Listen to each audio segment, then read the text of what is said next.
Well, hello everyone. How are you doing? Happy Friday to you. It's your girl T Drake coming to you just to share something. I'm excited.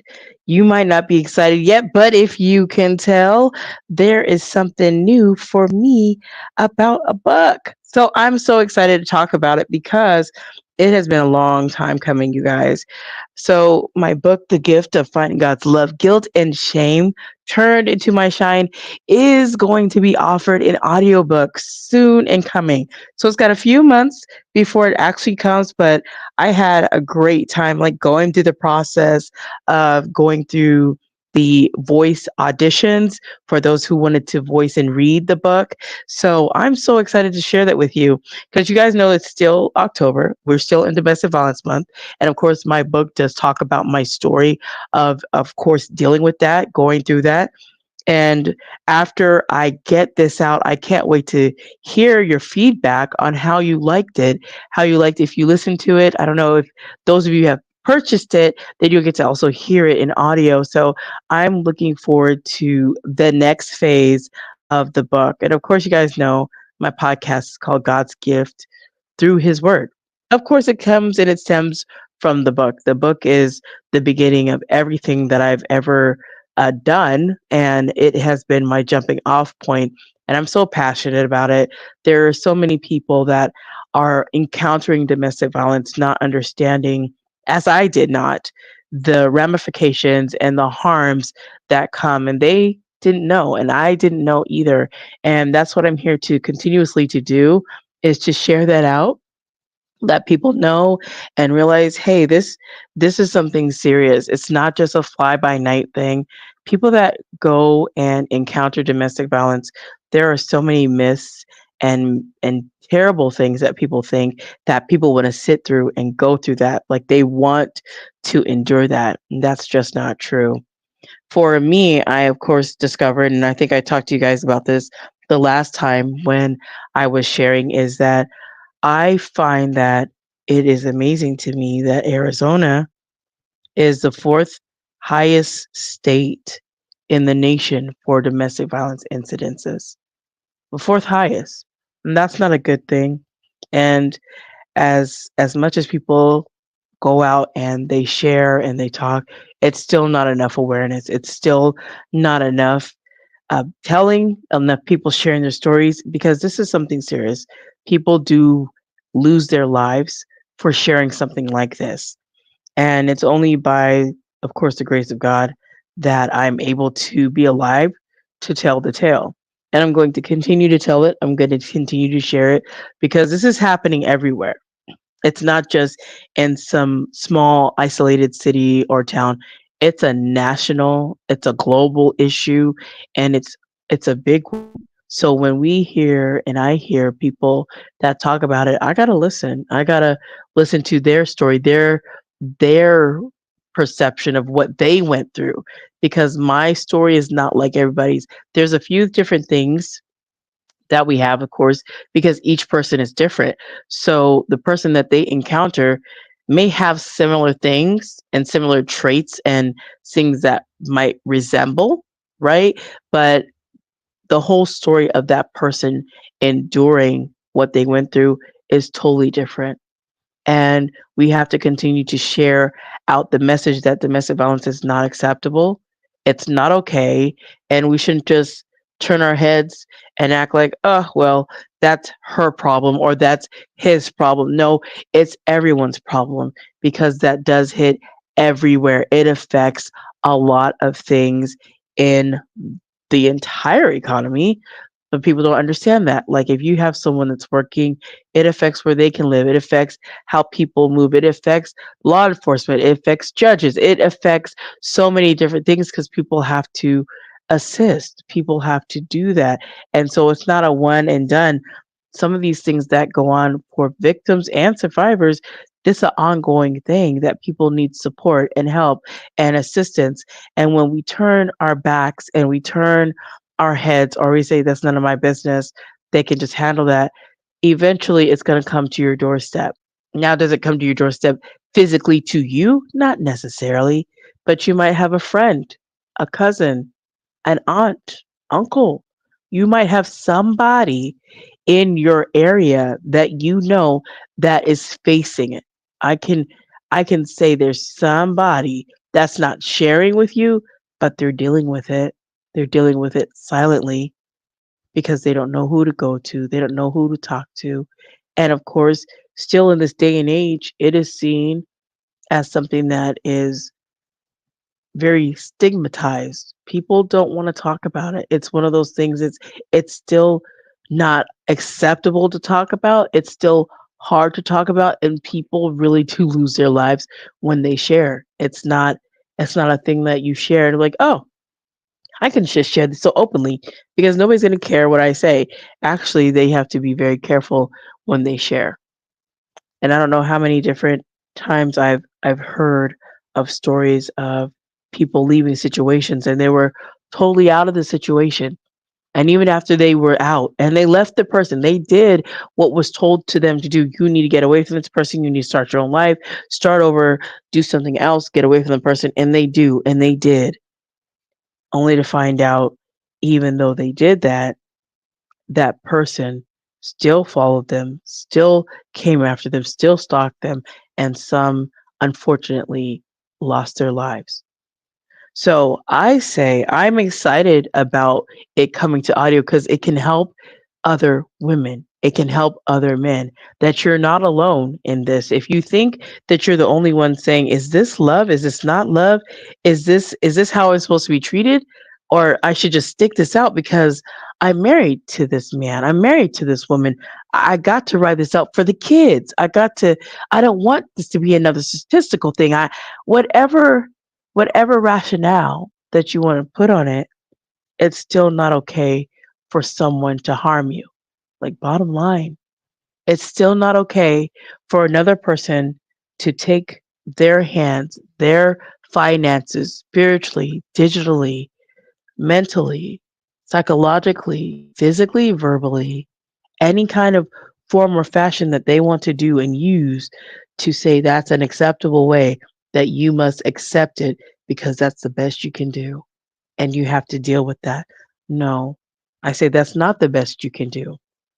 And for some, the Bible doesn't speak of abuse as a thing that is supposed to continue and is supposed to be enjoyed. Abuse is not touted in the Bible as, oh, yes, that's what God wants. Absolutely, 100% not. It is opposite. God's speaking of love. God is love. How can that be that a person uses the Bible against someone of faith and says, well, you know what? You have to listen to me and you have to do what I say. And it doesn't matter that I'm abusing you. You must still do as I say because you are my wife or you are my husband. So you have to take that. And for the men that don't put their hands on women, you shouldn't have to resort to, well, I guess I just have to accept this. I guess this is how it is to be. No, I say once again very strongly that no, you don't have to sit and take that. Now, on the other side of that, yes, it's going to be a challenge when you leave that situation. And when you leave that situation, you have to do it in such a way that you do not cause an issue for yourself.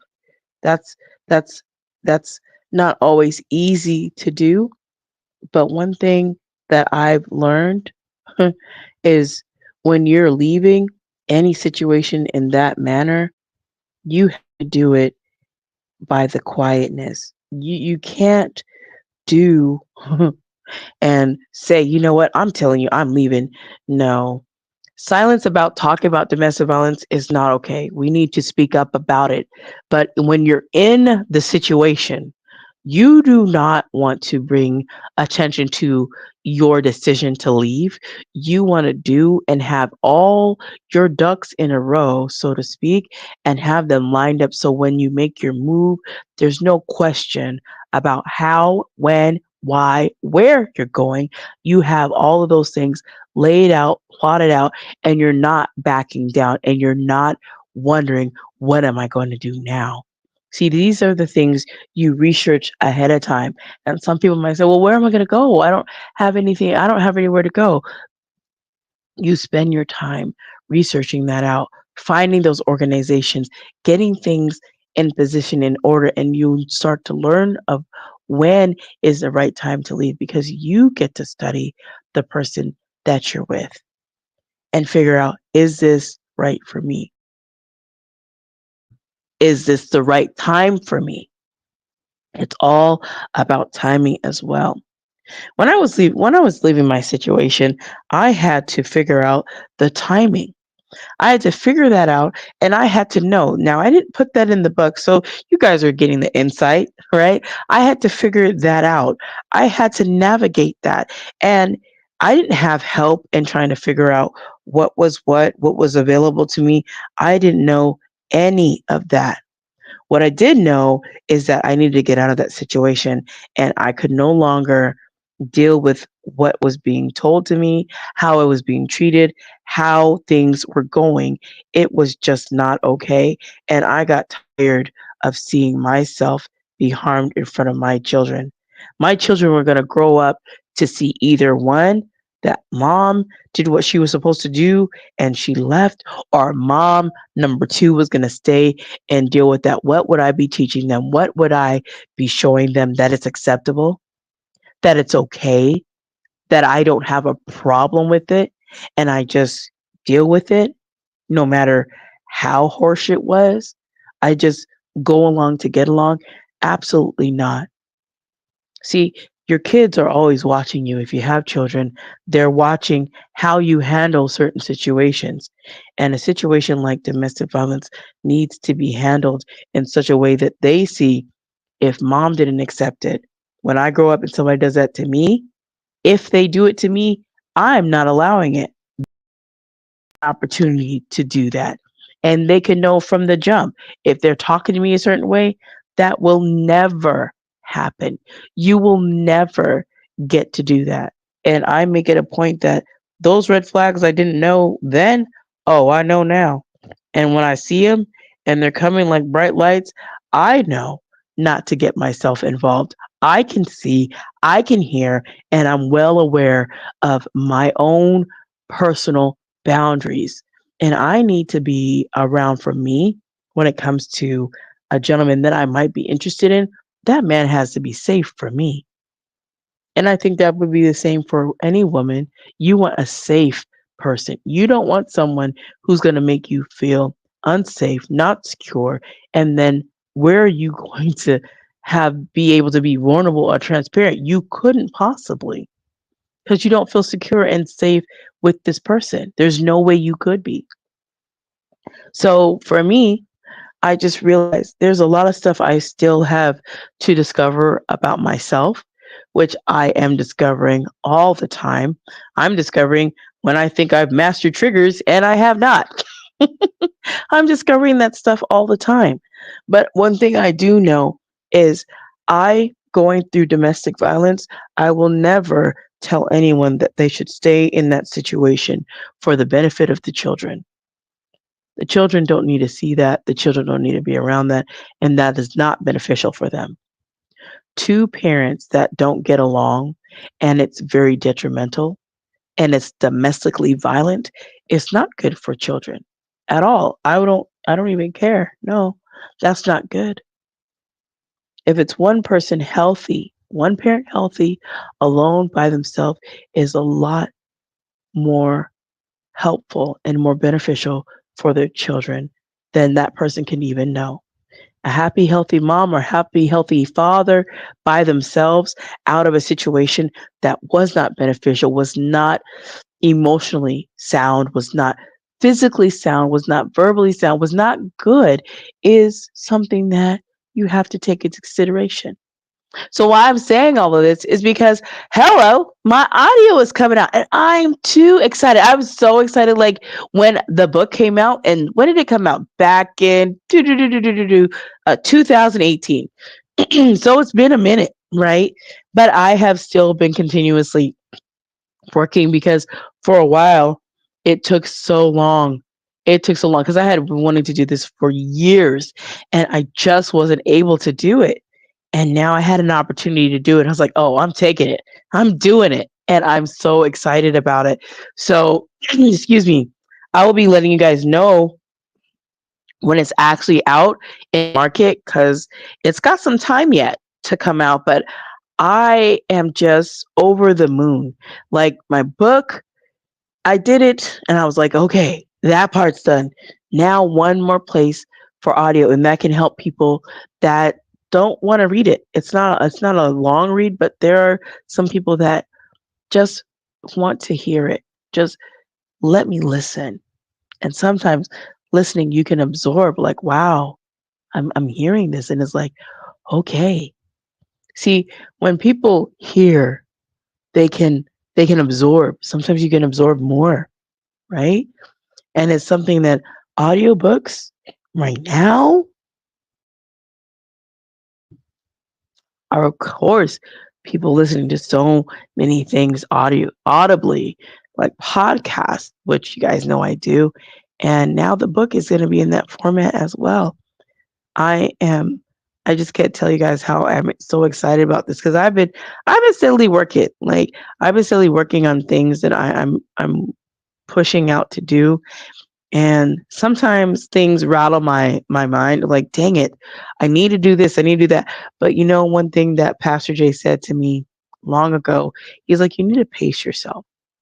I can't do everything. I want to. I really do. But I have to do one thing at a time. I can't do multiples and say I'm doing it at 100% capacity all the way, right?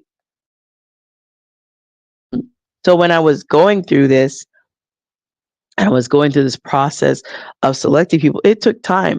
It took time to find the audio narrator who's going to narrate my book. It took time to figure out if there were any hiccups and anything like that. It took time going back and forth. So everything that you do, anything worth having, doesn't come by easily. It takes time.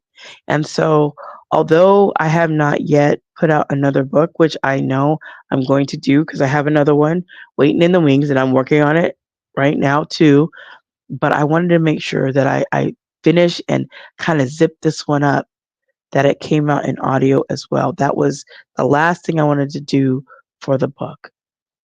And I give myself, like looking back, like, wow, you actually did it. I give myself a little bit of kudos, not a whole bunch, but kudos, you actually did it and you finished it and it's out. And now you're doing audio and it's going to be out too. Like, let's go. That's what I put on there at the bottom. Like, let's go. And I hope you guys can understand. Like, this is not something that is braggadocious for me. I'm not sitting here trying to toot my own horn. But what I am trying to do is help other women, especially women in the faith-based community. And it can help other people that are going through domestic violence as well. But I want everyone to know that you are not the situation that you're coming out of. You're not damaged. You're not worthless. You're not trash. You're none of those things because that person continuously says that to you over and over again. Mm, Pardon me, my voice is still coming over the cold that I last had. None of those things are representative about you. Those aren't who you are. And sometimes you need someone to come alongside that has been there that can speak to that. Because there are people that can give you stats, there are people that can holler out all kinds of numbers. But when you're looking for someone who's actually lived through the experience of going through that, there's nothing like having someone who's gone through it to tell you this is not what it looks like. This is not how it starts. This is not how it is. And when people assume, well, you knew that person was going to be violent. Why did you stick with them? That's not how it is. That's not how it begins. If it began like that for me, I would not be with that person, but that's not how it started. It didn't start like that. See, for me, it was all about subtlety. It was very subtle. It didn't come on like a big firestorm and just harm was happening all the time. No, no, no, no, no, no. It was a slow, steady burn of turning up the heat.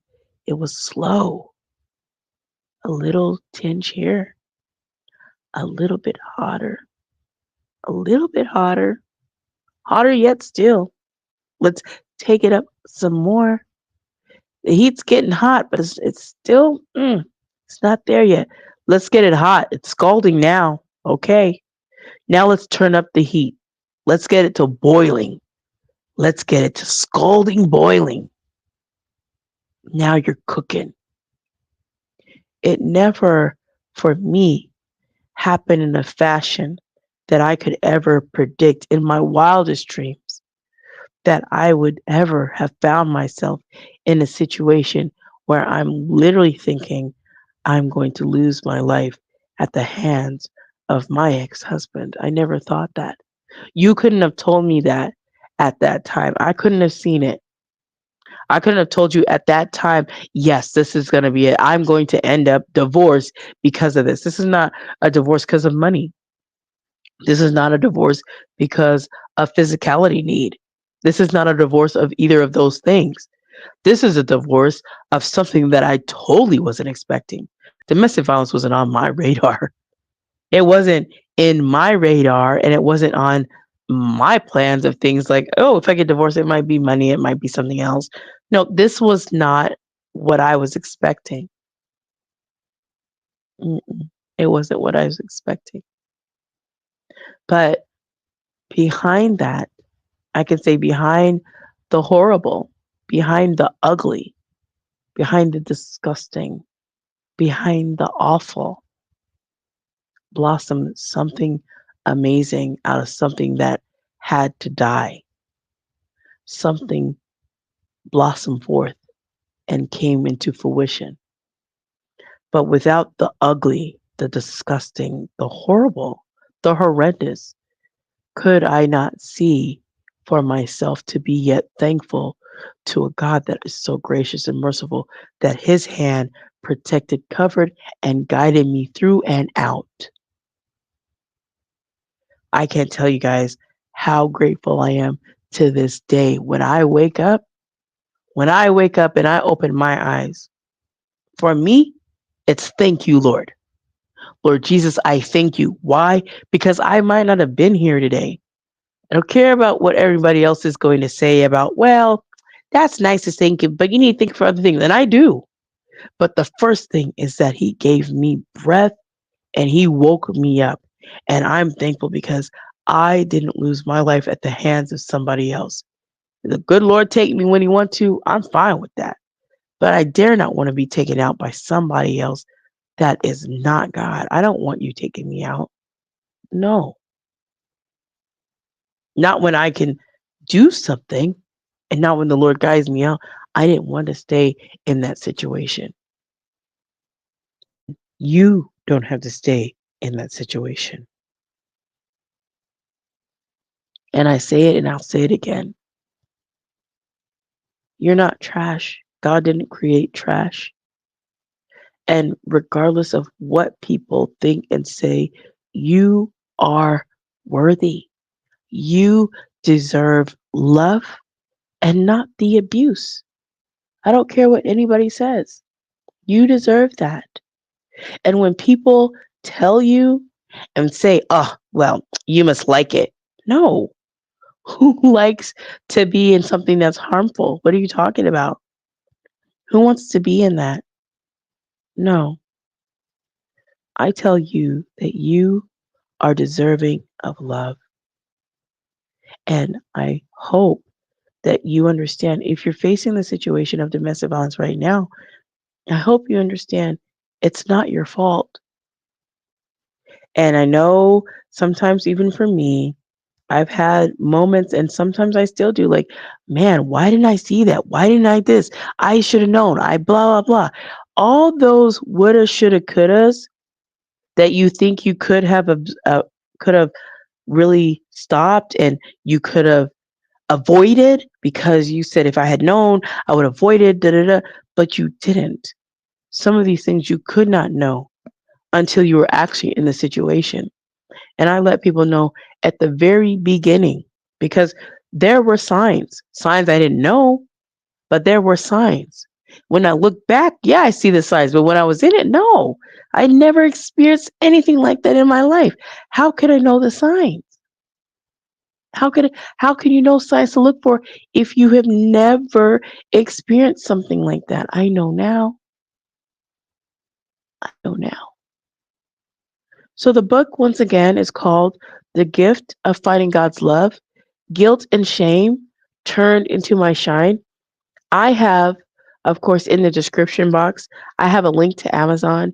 You don't have to go to Amazon. You could go to Barnes& and Noble or Walmart.com because it's in the Walmart bookstore. Well, online anyway.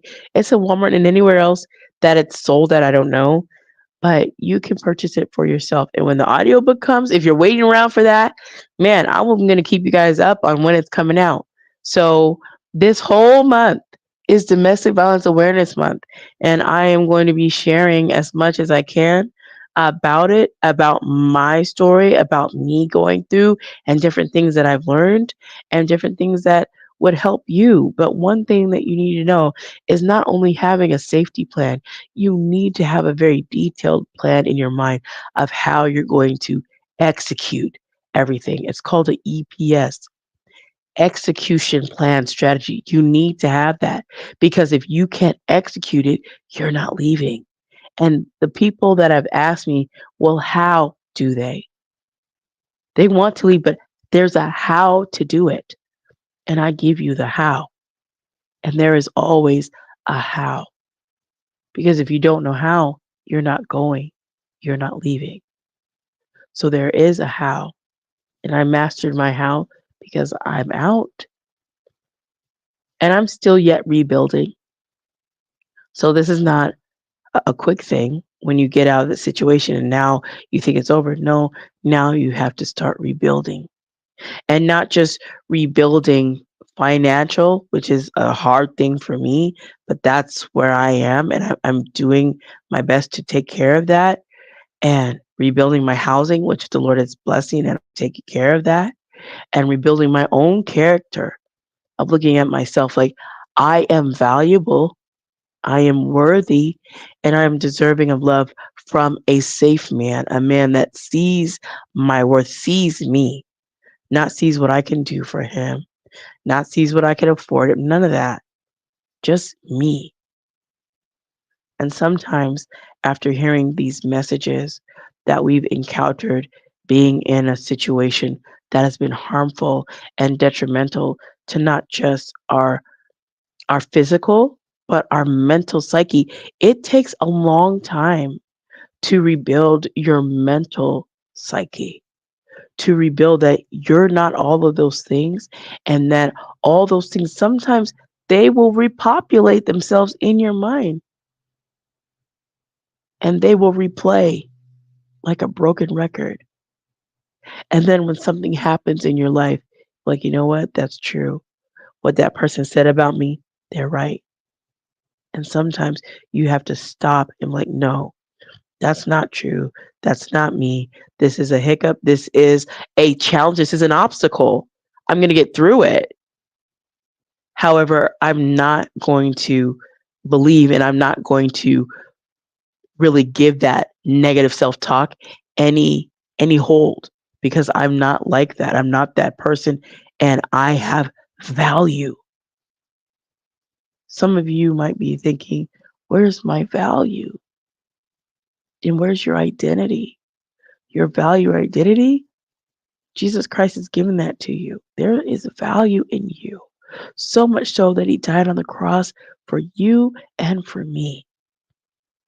And I use my book as a way to showcase his love because it was the gift of finding God's love that helped me to get out. It was his love for me on the cross that helped me to get out of the situation. He loved me so much that he gave, and he gave me a way of escape as well. And it says in the word, he will give you a way of escape, especially from temptation, but from other things as well. So I am grateful on today.